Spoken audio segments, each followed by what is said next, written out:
Hello students, यो SEE एपियरिङ स्टुडेन्ट्सहरूको लागि मैले चाहिँ एकदमै नयाँ च्याप्टर लिएर आएको छु र त्यो च्याप्टरको नाम हो लिमिट्स एन्ड कन्टिन्युटी। र यसबाट तपाईको एसईईमा जम्मा 5 मार्कको सोध्ने गर्छ। तपाईको 2 को ए मा र 13 नम्बरमा यो 100% सोध्ने गर्छ। यो भनेको 1 + 4 = 5 मार्क्स को सोध्छ। म तपाईहरुको यो टपिक हो आजको लिमिट्स एन्ड कन्टिन्युटी।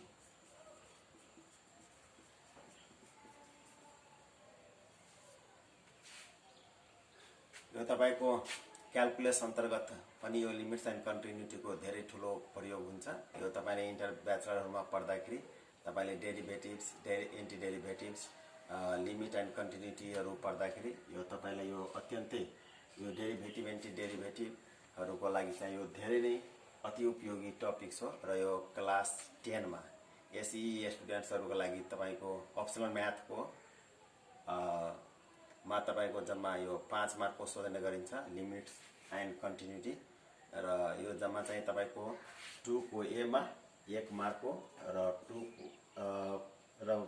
13 नम्बरमा 4 मार्कको अल टुगेदर तपाईको 5 मार्क्समा सोध्ने गर्छ। त before entering the topics limits and continuity, I would like to give my introduction. मेरो नाम शिव कुमार शाह हो। म चाहिँ मिर्चिया नगरपालिका 7 अन्तर्गत मेरो घर पर्दछ र म चाहिँ यो टिचिङ प्रोफेसनमा 20-22 वर्षदेखि म एसोसिएट छु र विभिन्न क्याम्पस र स्कुलहरुमा मैले पढाउने गरेको छु। र श्रोता मित्रहरु र डियर एसईई एपियरिङ स्टुडेन्ट, यो चाहिँ तपाईको एसईई एपियरिङ स्टुडेन्ट्स लागि मात्रै नभएर यो कक्षा 9 को लागि पनि अत्यन्तै उपयोगी छ। र मैले सुरुदेखि स्टार्टिङदेखि म पढाउन गइरहेको छु।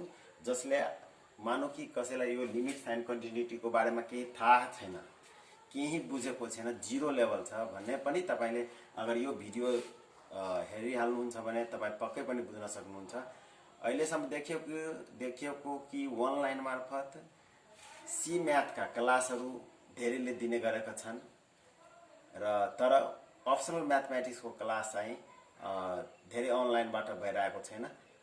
त्यसैले म तपाईहरुको लागि फाइदा होस् भनेर मैले चाहिँ यो तपाईलाई चाहिँ मैले यो अप्सनल म्याथलाई मैले चुज गरेको छु। र तपाईहरुलाई कुनै पनि समस्या भएमा अथवा कुनै पनि जिज्ञासा भएमा कुनै पनि कमेन्ट तपाईले चाहिँ मेरो युट्युबमा गर्न सक्नुहुन्छ। र यदि तपाई मेरो युट्युबलाई सब्स्क्राइब गरिदिनुहुन्छ भने म एकदमै खुसी हुनेछु र त्यति मैले आशा पनि गरेको छु। र म तपाईलाई limits and continuity very new topics for you. Before entering the topics limits and continuity, म तपाईलाई त्यो भन्दा पहिले म तपाईलाई tends to अथवा approaches to को मिनिङ के हुन्छ पहिले हामीले यो बुझ्नुपर्छ। tends to and approaches to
विद्यार्थी भाइ बहनहरू, तपाईहरुलाई यो लिमिट्स एन्ड कन्टिन्युटी स्टार्ट गर्नुभन्दा पहिले तपाईलाई टेन्स टु अथवा एप्रोचेस टु को अर्थ बुझ्नु धेरै जरुरी छ। टेन्स टु के हो अथवा एप्रोचेस टु के हो यो चाहिँ बुझ्नु लिमिट्स एन्ड कन्टिन्युटीको लागि यो अति नै उपयोगी छ। मैले तपाईलाई सिम्पल उदाहरणदेखि स्टार्ट गर्न सक्छु। Consider the numbers 2.01,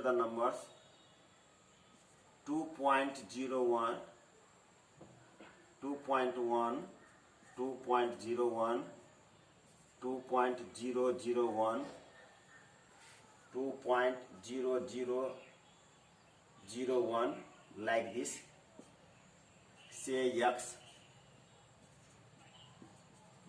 as a variable because so many variate values are there. Say x. I assumed it as x. मैले x ले माने र x लाई मानु यो variable छ। Consider the numbers 2.1, 2.01, 2.001, 2.0001 like this. Say x variable. Yes, which are sufficiently close to 2. You can see that 2.1, 2.01, 2.001, 2.0001 like this value, numerical values are denoted by x, say variable, which are sufficiently close to 2, but not exactly 2. But not exactly 2. You say yeah, it as a constant. हामीले constant को रूपमा मानौ। 2 भनेको fixed number value and 2.1, 2.01, 2.001 यस्तो जुन number हुन्छ यसलाई हामीले variables मानिहाल्यो। यो चाहिँ यसको भ्यालुजहरु के भइरहेछ भेरिएट भइरहेछ। Which are sufficiently close to 2. यो चाहिँ 2 को बहुत नजिक छ। यो चाहिँ 2 को बहुत नजिक छ, but not exactly 2. यो चाहिँ 2 होइन। It close to 2 but not exactly 2 and 2 लाई मैले say ये constant को रूपमा मानिहाले because numerical difference between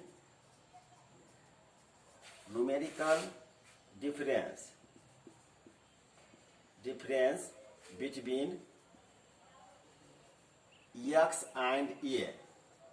x and a, x भनेको 2.1, 2.01, 2. यस्तो जुन छ र 2, यो 2 भनेको जो कन्स्ट्यान्ट हो र यो जुन भेरिएबल छ यो बीचको न्यूमेरिकल डिफरेन्स के छ बहुत कम छ, अत्यन्तै कम छ। You can say difference between x and a is small enough के छ बहुत कम छ। अर्को हामीले त्यस्तै गरी अर्को उदाहरण लियौ। Also the numbers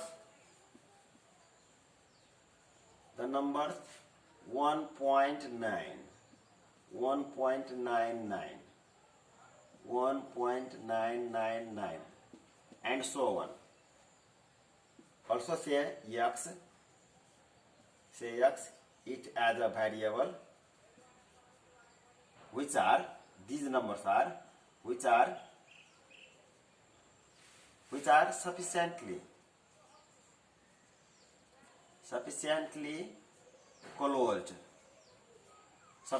close to 2 but not exactly 2 because the numerical difference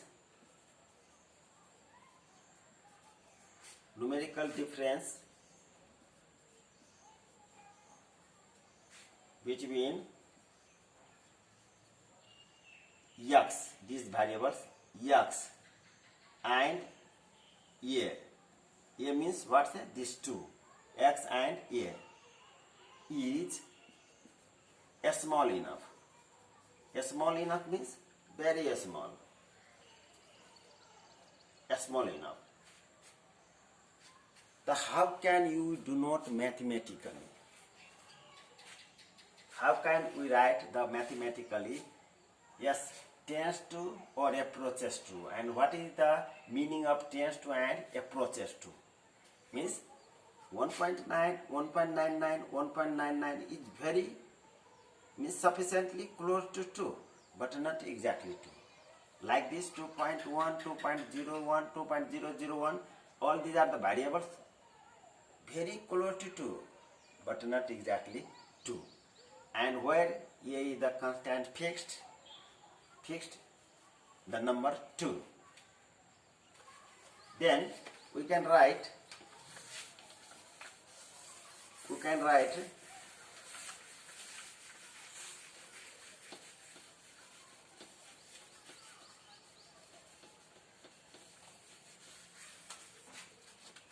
let x be the variable, as you seen before, x be the variable and a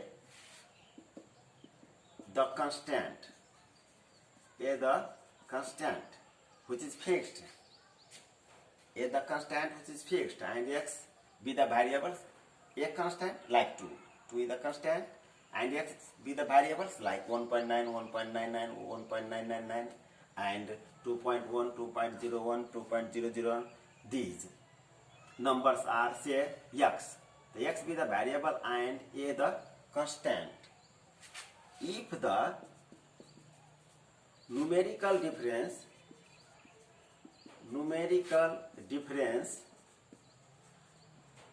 between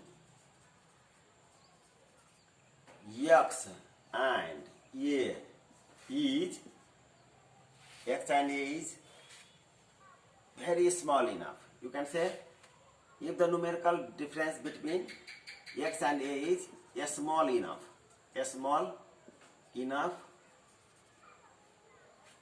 if the numerical difference between x and a is small enough, then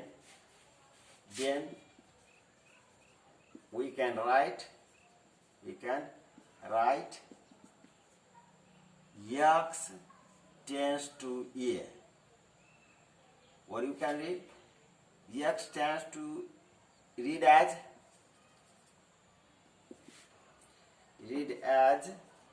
x tends to a, or you can say x approaches to a. हामीले हेरिसक्यो कि x भनेको variables हो, जुन मैले अगाडि example दिएको हो, र a भनेको कन्स्ट्यान्ट हो, र मैले के भनिरहेको छु कि let x be the variable and a the constant if the numerical difference between x and a is small enough. Small enough को अर्थ बुझिहाल्नु कि जस्तै 2.01 छ र यसबाट 2 चाहिँ घटायो भने कति आउँछ तपाईको 0.01. यो चाहिँ के छ तपाईको भेरी स्मॉल अमाउन्ट हो, इग्नोरेबल अमाउन्ट हो. त यस्तोलाई के हुन्छ 2 र 2.01 को बीचको डिफरेन्स कति छ, बहुत कम छ. त्यसैगरी तपाईको 2 भइहाल्यो र 1.99 भइहाल्यो. भनाइको अर्थ यो भइहाल्यो कि तपाईको 0.01 भनाइको अर्थ 2 र 1.99 बीचको फरक चाहिँ कति छ, बहुत कम छ, 0.01, जुन चाहिँ नेग्लिजेबल हो, जुन चाहिँ इग्नोरेबल छ.